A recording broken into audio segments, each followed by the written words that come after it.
যেখানে আকাশ এসে মিতালি করে সমুদ্রের বিশালতায়, আর ভোরের সূর্য প্রথম চুমু খায় নোনা জলে, সেখানেই মাথা উঁচু করে দাঁড়িয়ে আছে এক মায়াবী দ্বীপ।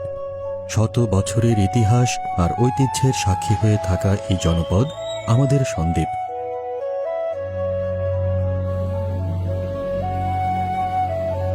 সন্দ্বীপের মানুষের প্রথম যুদ্ধ নিরাপদ নৌ যাতায়াত।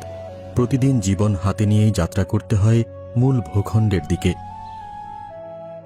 বোট পাই না ঠিক মতো, আমরা ঝুঁকি নিয়ে শহরে যেতে হয়। যাতায়াত ব্যবস্থাটা আরো ভালো করা খুব দরকার। অসুস্থ হলে হাসপাতালেই ভরসা থাকার কথা, কিন্তু এখানে ডাক্তার সংকট, আধুনিক যন্ত্রপাতির অভাব, নেই উন্নত স্বাস্থ্যসেবা। এখানে মেন ব্যাপার হচ্ছে ডাক্তারগুলো আছে কিন্তু ভালো চিকিৎসা মিলতেছে না। এখানে একটু সিরিয়াস হলে এদেরকে চিটাং আমাদেরকে চিটাং রেফার করে, কিন্তু এখানে যাতায়াত ব্যবস্থা খুব অসুবিধার কারণে চিটাং আসা যাওয়াতে খুব কষ্টকর হয়ে যায়। আমরা চাচ্ছি এখানের চিকিৎসা ব্যবস্থাটা খুব উন্নত হোক এবং যাতায়াত ব্যবস্থাটা উন্নত করুক, এটাই আমাদের প্রাপ্য সন্দ্বীপবাসীর। সন্দ্বীপের রক্ষাকবচ হওয়ার কথা যে বেড়িবাঁধ, সেই বেড়িবাঁধই আজ সবচেয়ে ঝুঁকিপূর্ণ। পর্যাপ্ত ব্লক নেই, মাটি খননের ফলে বাঁধ আরো দুর্বল হয়ে পড়েছে। আমাদের জোগাড় লাই বেশি বই করে ডর লাগে। আমাদের তেনখান যদি বালা করে বাঁধি টান্ধি দেন তাহলে আমাদের বইটা কানা কমাইব। রাতি বিলাইতি ছেলে মায়ালু হুতি তাহলে কি জোগাড় আয়ে না বাসা যায়। যেখানে পরিকল্পিত গাছ রোপণ হলে এই বাঁধ টেকসই হতে পারত, সেখানে বছরের পর বছর ধরে চলছে অবহেলা।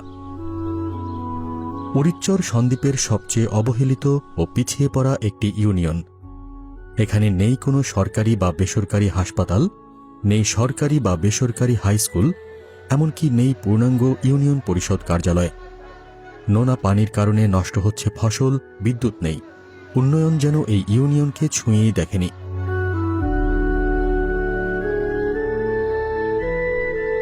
কর্মসংস্থান না থাকলে পথ হারায় তরুণ প্রজন্ম। মাদকের থাবা ধীরে ধীরে গ্রাস করছে সম্ভাবনাময় যুব সমাজকে। এই বাস্তবতার মাঝেই উঠে আসে একটি নাম, মোহাম্মদ আলাউদ্দিন শেখদার, যিনি সমস্যাকে দেখেন চোখে, শোনেন মানুষের কণ্ঠে।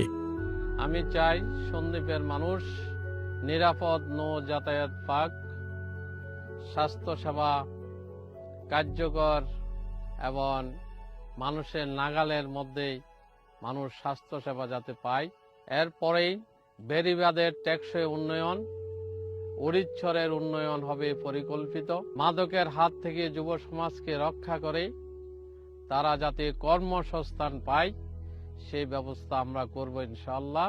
থেকে যুব সমাজকে রক্ষা করে তারা যাতে কর্মসংস্থান পায় সেই ব্যবস্থা।